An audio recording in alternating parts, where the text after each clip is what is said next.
Friends, you are ക്രിയേഷൻസിൻ്റെ രേഖാസ് കിച്ചണിലേക്ക് എല്ലാവർക്കും സ്വാഗതം. നമ്മൾ ഇന്ന് തയ്യാറാക്കാൻ പോകുന്നത് ഒരു അടിപൊളി എഗ് ഫ്രൈഡ് റൈസ് ആണ്. എന്നാൽ നമുക്കതിൻ്റെ വീഡിയോയിലേക്ക് കടന്നാലോ? നമുക്കെന്നാ എഗ് ഫ്രൈഡ് റൈസ് ഉണ്ടാക്കാൻ തുടങ്ങിയാലോ? അപ്പോൾ ആദ്യമായിട്ട് നമ്മൾ ഒരു ചീനച്ചട്ടി അടുപ്പത്ത് വെച്ചേക്കാണ്. ഗ്യാസ് ഓൺ ചെയ്തിട്ടുണ്ട്. ചീനച്ചട്ടി ചെറുതായിട്ട് ചൂടായി വരുന്നുണ്ട് കേട്ടോ. നമുക്ക് ചീനച്ചട്ടി ചൂടായിട്ട് അതിലേക്ക് കുറച്ച് സൺഫ്ലവർ ഓയിൽ ചേർത്ത് കൊടുക്കാം. കുറച്ച് മതി കേട്ടോ.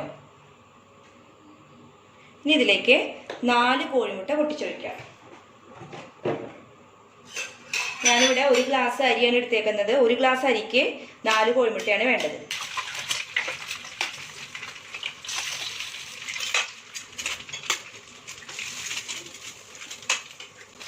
ഇതിലേക്ക് നമുക്ക് അല്പം ഉപ്പ് തൂവി കൊടുക്കാം. ഒരു 1/4 ടീസ്പൂൺ കുരുമുളക് പൊടി തൂവി കൊടുക്കാം. ഇത് നല്ലവണ്ണം പൊടിച്ചെടുക്കണം.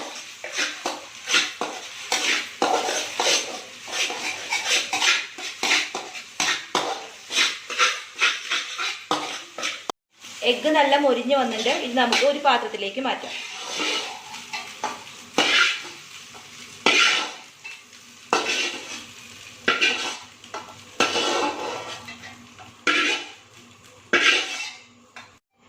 ആ എഗ്ഗ് ഉണ്ടാക്കിയ ചീനച്ചട്ടിയിലേക്ക് തന്നെ നമ്മൾ 2 ടേബിൾ സ്പൂൺ സൺഫ്ലവർ ഓയിൽ ചേർത്ത് കൊടുക്കണം. അതിലേക്ക് 1.5 ടേബിൾ സ്പൂൺ വെള്ളുള്ളി ചേർക്കണം.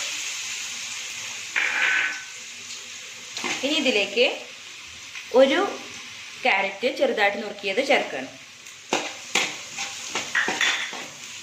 ഇനി ഇതിലേക്ക് കുറച്ച് പച്ചമുളക് അരിഞ്ഞത് ചേർത്ത് കൊടുക്കണം.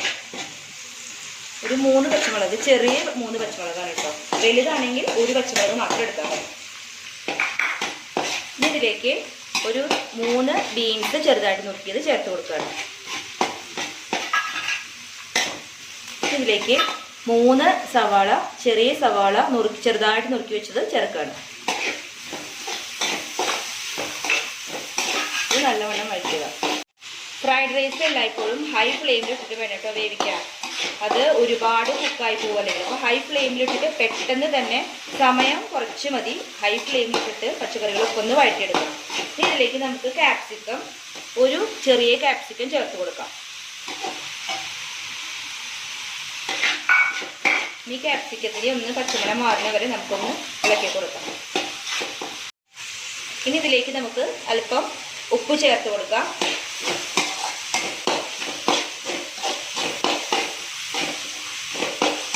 അതിനുശേഷം 1 ടേബിൾ സ്പൂൺ സോയാ സോസ് ആണ് ചേർക്കുന്നത്. ഇതിലേക്ക് വേറെ ഇനി നമ്മൾ ചില്ലി സോസോ ടൊമാറ്റോ സോസോ ഒന്നും ചേർക്കണില്ല. കാരണം നമുക്ക് ഫ്രൈഡ് റൈസ് ഒരു വെളുത്ത കളറിലാണ് കിട്ടേണ്ടത്. പിന്നെ വേറൊരു കാര്യമുള്ളത്, നമുക്കിത് വളരെ പെട്ടെന്ന് ഈസി ആയിട്ടുള്ള റെസിപ്പിയാണ് കേട്ടോ ഇത്. അല്ലാതെ നമ്മളെ രീതിയിൽ സ്പ്രിംഗ് ഓണിയൻ ഇടും. പക്ഷെ ഇന്നിവിടെ സ്പ്രിംഗ് ഓണിയൻ ഉണ്ടായിരുന്നില്ല. അതുകൊണ്ട് അത് ഞാൻ സ്കിപ്പ് ചെയ്തേക്കാണ്. നിങ്ങളുടെ വീട്ടിൽ സ്പ്രിംഗ് ഓണിയൻ ഉണ്ടെങ്കിൽ അപ്പോൾ ഈ ചേർത്ത് വെച്ചതിലേക്ക് സ്പ്രിംഗ് ഓണിയൻ കൂടി ചേർക്കാം കേട്ടോ. ഇനി ഇതിലേക്ക് 1 ടീസ്പൂൺ കുരുമുളക് പൊടി ചേർക്കണം. എന്നിട്ട് ഒന്ന് ഇളക്കി കൊടുക്കാം. ഇനി നമുക്കിതിലേക്ക് 1 ഗ്ലാസ് അരി, ബിരിയാണി അരിയാണിത്. ബിരിയാണി അരി കഴുകി നല്ല ഒരു അടുപ്പത്തിട്ട് തിളപ്പിച്ച് പകുതി വേവാകുമ്പോൾ ഞാൻ വാർത്തെടുത്തത് കണ്ടു. അങ്ങനെ പൊരിയായിട്ടുള്ള ബിരിയാണി അരിയാണ്. അത് ഇതിലേക്ക് ചേർത്ത് കൊടുക്കാം. ഇത് 1 ഗ്ലാസ്സുള്ള അരിക്കുള്ള അളവാണ് കേട്ടോ ഞാൻ പറയണത്. നല്ലവണ്ണം യോജിപ്പിക്കാം.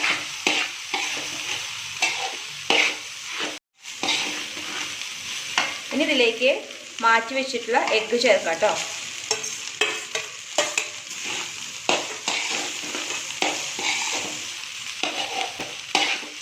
ഇനി ഇതിലേക്ക് കുറച്ച് മല്ലിയില ഉണ്ട്, അത് ഇട്ട് കൊടുക്കും.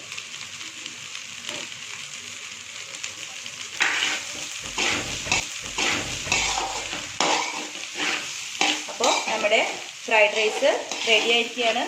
വളരെ പെട്ടെന്ന് ഈസി ആയിട്ട് ചെയ്തെടുക്കാൻ പറ്റുന്നതാണ് കേട്ടോ. ഇനി നമുക്കിതൊരു സെർവിങ് ഡിഷിലേക്ക് മാറ്റാം. നമ്മുടെ റെസ്റ്റോറൻറ്റ് സ്റ്റൈലിലുള്ള ഫ്രൈഡ് റൈസ് ഇവിടെ തയ്യാറായിരിക്കുകയാണ്. വളരെ ടേസ്റ്റിയാണ്, അതും വളരെ പെട്ടെന്ന് തന്നെ തയ്യാറാക്കാൻ പറ്റും കേട്ടോ. നമുക്ക് വീട്ടിലുള്ള സാധനങ്ങൾ വെച്ചിട്ട് വളരെ എളുപ്പത്തിൽ തന്നെ തയ്യാറാക്കാൻ പറ്റും. അത് കാരണം ബിഗിനേഴ്സൊക്കെ ഇത് എന്തായാലും ഒന്ന് ചെയ്ത് നോക്കണം. എന്നിട്ട് ഇഷ്ടമായെങ്കിൽ നിങ്ങൾ കമൻറ്റ് ബോക്സിൽ അറിയിക്കേണ്ടതാണ്. കൂടാതെ ഇനി നിങ്ങൾക്ക് ഈ വീഡിയോ ഇഷ്ടമായെങ്കിൽ ലൈക്ക് ചെയ്യാനും ഷെയർ ചെയ്യാനും കമൻറ്റ് ചെയ്യാനും മറക്കരുത് കേട്ടോ. Thank you for watching.